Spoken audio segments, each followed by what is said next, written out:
हरियाणा से सबक लेना होगा ताकि महाराष्ट्र में गलती न हो। हरियाणा की गलती हमें नहीं दोहरानी है। हरियाणा में जो हारे हैं उन्हें गलती नहीं दोहरानी है। अखिलेश यादव के इस बयान के मायने क्या है? महाविकास अघाड़ी ने कैसे वो रणनीति बनाई है कि बीजेपी को महाराष्ट्र में रोक पाए?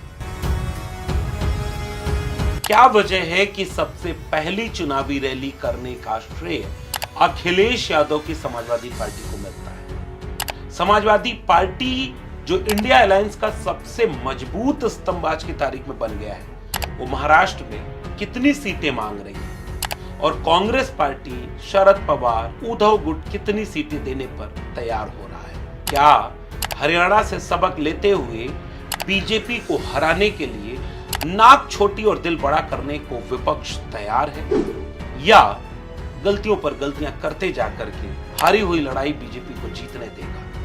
इन सारी बातों पर महाराष्ट्र के संदर्भ में विश्लेषण जरूरी बन पड़ता है। आज के वीडियो में महाराष्ट्र चुनाव के मद्देनजर इंडिया अलायंस के गठबंधन के समीकरणों पर बात करेंगे और ये बताने की कोशिश करेंगे कि समाजवादी पार्टी कांग्रेस के बीच का केमिस्ट्री किस दिशा में जा रही है और महाविकास अघाड़ी से उसका क्या रिश्ता है। स्वागत है आप सबका डॉक्टर लक्ष्मण यादव के सोशल मीडिया प्लेटफॉर्म पर। तो फिलहाल महाराष्ट्र जो कुछ दिन पहले इस बात के लिए सुर्खियों में था कि वहां एक नेता, पूर्व मंत्री, उनकी दिन दहाड़े हत्या हो गई।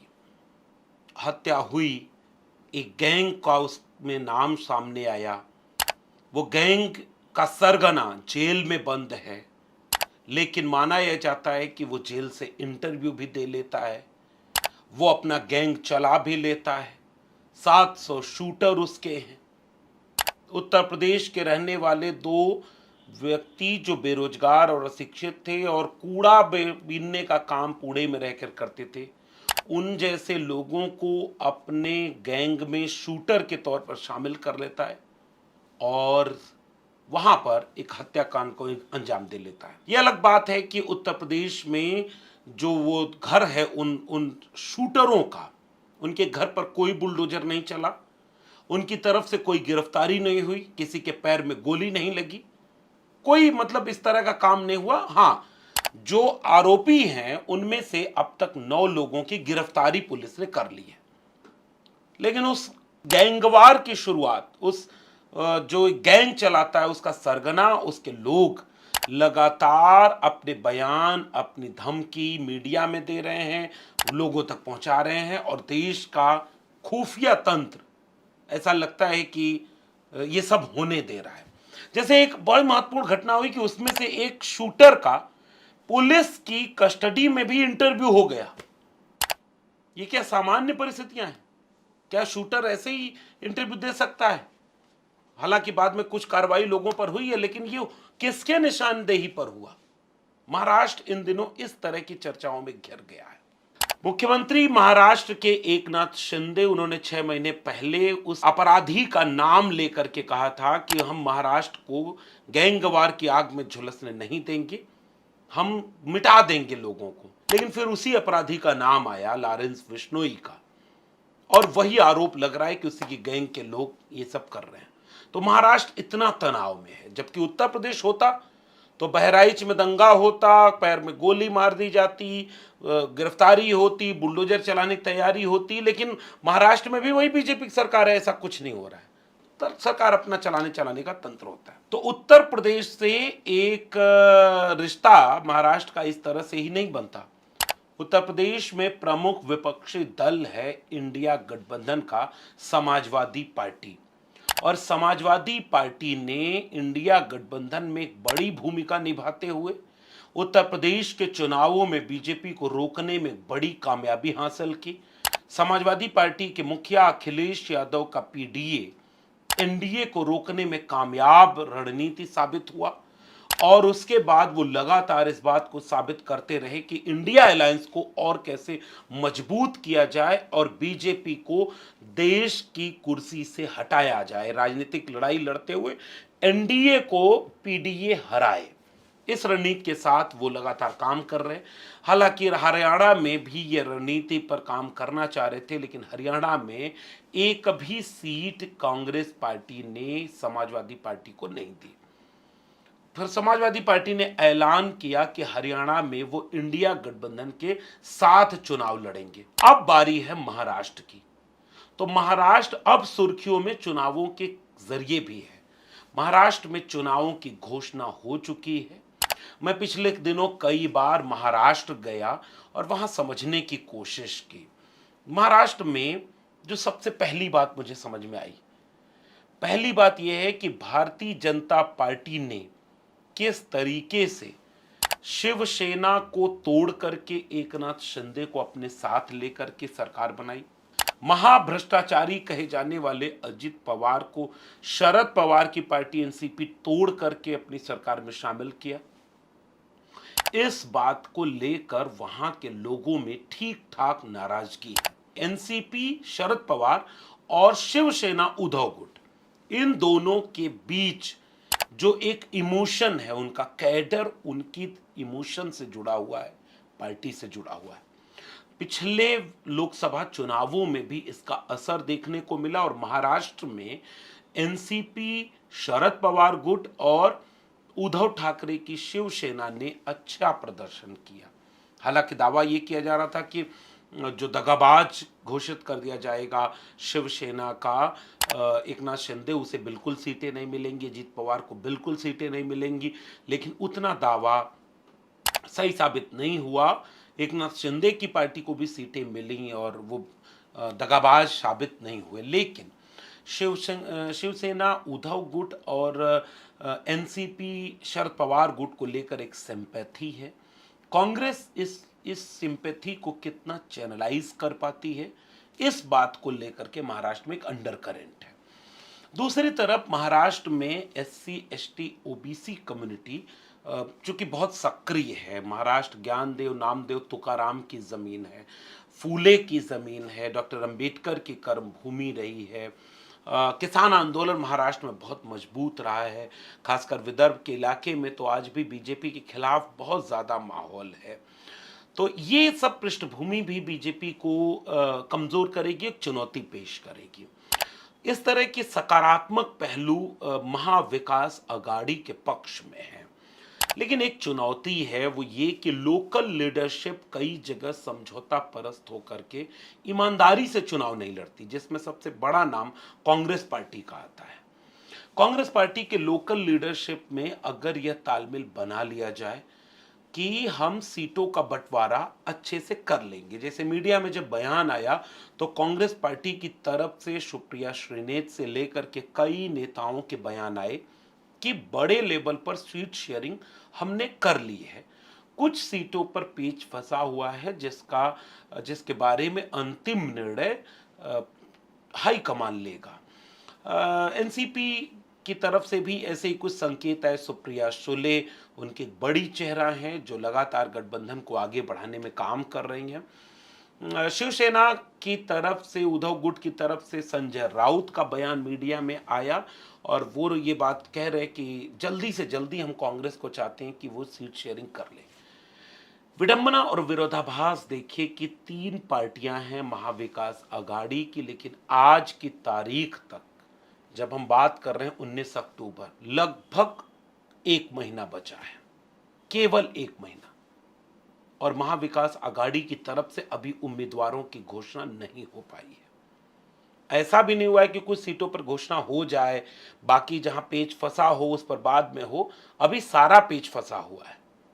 हालांकि ये बात भी दीगर है कि बीजेपी की तरफ से, एनडीए की तरफ से भी सीटों का कोई बहुत स्पष्ट बंटवारा हुआ नहीं है, लेकिन वहां चूंकि मामला कुछ बनता नहीं है, एकनाथ शिंदे क्या ही बोलेंगे, अजीत पवार क्या ही बोलेंगे बीजेपी से कि कौन सी सीट हमें दीजिए, कौन सी नहीं दीजिए, उनकी कोई आइडेंटिटी तो बची नहीं है। जो बीजेपी कहेगी, अमित शाह और नरेंद्र मोदी जो कहेंगे, एनडीए की तरफ से वो सीट बंटवारा हो जाएगा।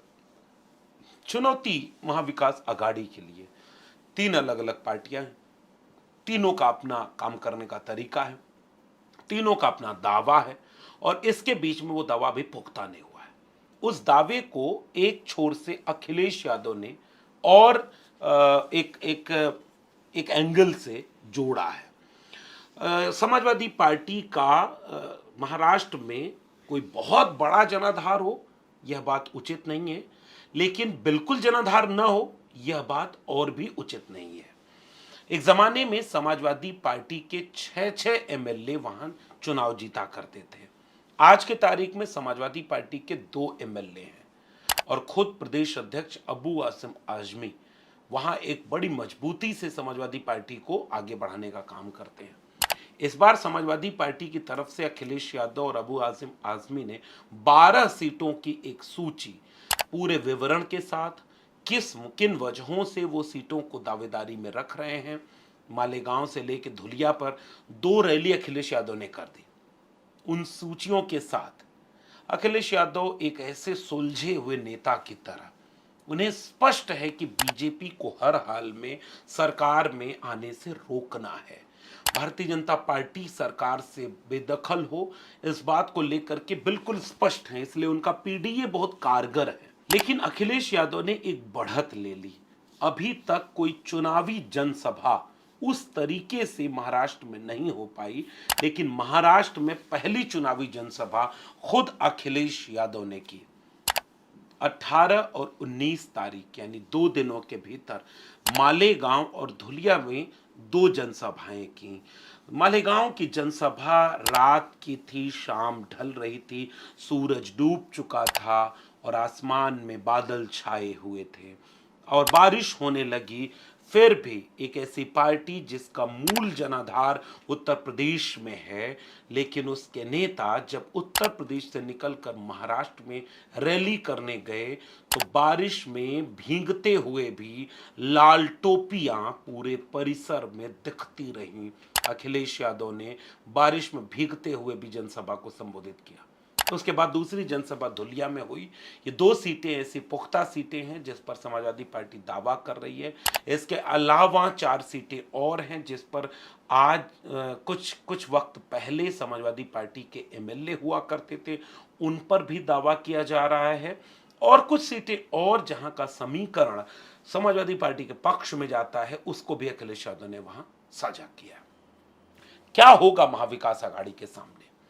क्या मध्य प्रदेश और हरियाणा की तरह कांग्रेस पार्टी की लोकल लीडरशिप, क्योंकि अंदर की सूचनाएं ये बताती हैं कि राहुल गांधी, मल्लिकार्जुन खड़गे, सोनिया गांधी के लेवल पर एक सहमति इस बात की है कि 2 सीटें कांग्रेस कम लड़े चलेगा, लेकिन बड़ी एकजुटता, बड़ा गठबंधन बना करके बीजेपी को रोक के इसके लिए कोई कुर्बानी देनी हो तो कांग्रेस पार्टी कुर्बानी दे। लेकिन पिछले दिनों का अतीत रहा जिसका नुकसान पूरे देश को उठाना पड़ा। मध्य प्रदेश में जब टॉप लीडरशिप कुछ और कहती थी, कमलनाथ ने गठबंधन नहीं होने दिया, जिसका नुकसान ये हुआ कि कमलनाथ बुरी तरह से कांग्रेस को बर्बाद कर गए मध्य प्रदेश में। वही गत भूपेंद्र हुड्डा और दीपेंद्र हुड्डा की तरफ से आई हरियाणा में, और वहां पे उन्होंने अनावश्यक टिप्पणियां कर दी कमलनाथ की तरह की, अरे भाई छोड़ो अखिलेश से लेकर के यहां पर कहा उसका पार्टी का कोई जनाधार नहीं है। भाजपा से अभी तक कांग्रेस गठबंधन धर्म नहीं सीख पाई है, जबकि टॉप लीडरशिप समझ रही है। आप राहुल गांधी को जब कभी सुनेंगे तो आपको लगेगा कि राहुल गांधी आरएसएस और बीजेपी के खतरे को भांपते हैं, इसलिए बड़ा दिल दिखाते हुए गठबंधन को बड़े आकार में खींचना चाहते हैं।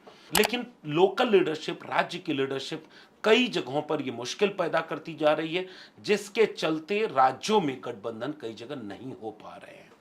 समाजवादी पार्टी का जहां तक सवाल है, अखिलेश यादव ने जो भूमिका उत्तर प्रदेश में निभाई है, भले ही वो 12 सीटों का दावा उनका अतिशयोक्ति हो, लेकिन जब भी बार्गेनिंग शुरू होती है तो मांग अधिकतम रखी जाती है।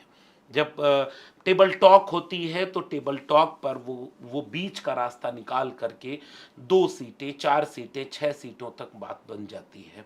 लेकिन क्या महाराष्ट्र में कांग्रेस पार्टी इस भूमिका में है? जैसे कई बार आरोप लगाया अबू आसिम आजमी ने, जो कि प्रदेश अध्यक्ष हैं, उन्होंने कहा कि पहले 8 अक्टूबर के आसपास की तारीख दी गई थी, लेकिन अभी तक कोई सी बैठक में हमें बुलाया तक नहीं गया, हमसे बातचीत तक नहीं की गई।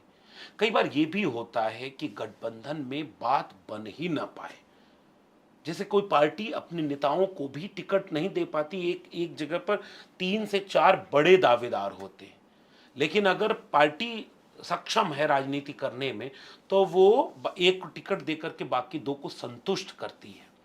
और जो उत्तर प्रदेश जैसे राज्य में सबसे मजबूत स्तंभ हो इंडिया गठबंधन का, पूरे देश में आज की तारीख में तीसरी सबसे बड़ी पार्टी हो समाजवादी पार्टी, और राहुल और अखिलेश की एक ट्यूनिंग बनी हो।